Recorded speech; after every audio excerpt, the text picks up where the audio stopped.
I'm Aviles, President and CEO of the New York City Health and Hospitals Corporation.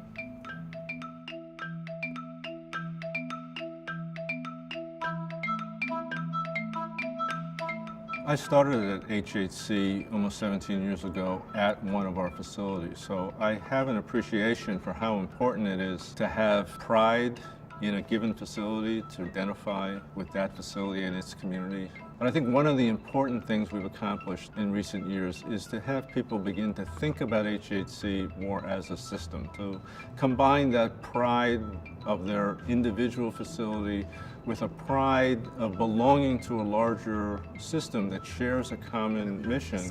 And it's one of the reasons why we have adopted a strategic agenda that is largely focused around what's called a triple aim. Better care for the individual patient, better health for the communities that we serve, and to do that both by delivering better value and keeping the costs lower than they might otherwise be. It is the key to the future because it's very clear that healthcare expense was on a trajectory that's not sustainable. And the federal government, unfortunately, has been withdrawing from the support that it once provided. We're going to see that continue to happen. And therefore, we're going to be more reliant on local and state government to pick up that funding burden. And we have to demonstrate to government that we're doing it as efficiently as possible and that we're delivering the best care possible. Everybody talks about patient-centered care. It's only in recent years that we have focused on what does that really mean. How do you keep patients first? And so it really does mean elevating patient convenience above the convenience of the clinical providers, trying to tailor care to the individual patient circumstance, to being sensitive to cultural differences in a very diverse patient population we serve. It is very much about respect. You can only care for patients holistically if you do understand the full scope of the problems that they're experiencing and some of the complicating factors that may relate to family and circumstance that patients are not always so eager to share. I have been so reassured by just the progress we've made in the last few years. We're so much safer today than we were when I began this role. For me, that is a particularly extraordinary and meaningful accomplishment. And I know it's one that resulted because I simply was channeling what everybody in the organization wants, which is to do the best possible job for our patients, and which starts by keeping them safe.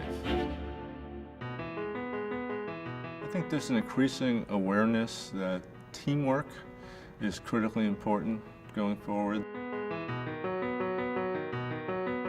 Delivering on HHC's mission and really ensuring that we provide the best possible job to our patients requires the work of so many people at so many levels and so many different roles. Many of them may never even be seen by patients.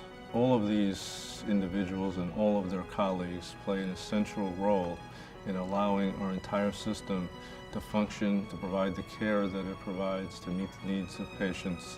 Without them and without their commitment, we couldn't do that.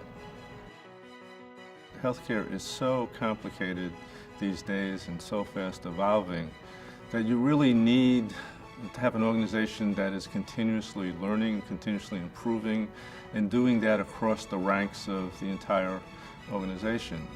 As we try and act upon our universal sense that HHC's greatest asset is its committed workforce, we realize that we really need to make a commitment to provide the tools that really allow our employees to make the maximum contribution. And so whether that's training in team steps so that they can perform even better in terms of their teamwork, whether it's breakthrough training so that they can contribute at the front lines in the problem-solving teams that are doing so much improvement work and making our operations more efficient, or whether it's a more customized approach depending upon their job, where we are starting to provide additional training online and otherwise so that employees can enhance their skills so that they have the tools to really reach their maximum potential and hopefully to climb a career ladder that allows them to really feel like there's a future for them in HHC.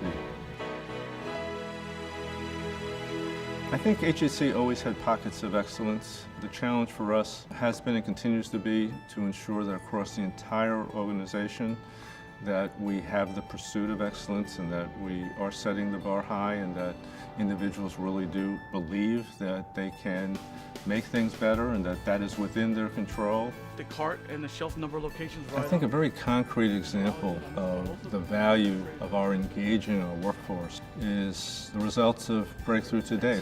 We help develop them, we coach them, we teach them. And it's yielded to us in the neighborhood of $280 million, enhanced revenue and increased savings. Resolving conflict. These efficiencies are very real, and at the end of the day, they make a big difference in terms of our having more resources to really reinvest in supporting the very mission that we all care about.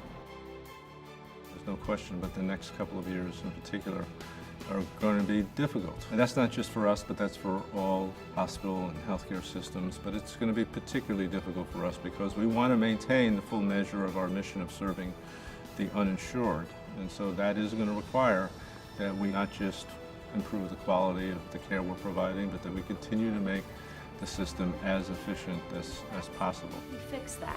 I may have 30 people designated For me, it has been the thrill of a lifetime to lead an organization that has such an important mission, where I have met so many extraordinary individuals with such a deep commitment to what I think is one of the most important civil rights issues of our day, to ensure affordable access to a basic need that we all have as human beings, that is quality health care.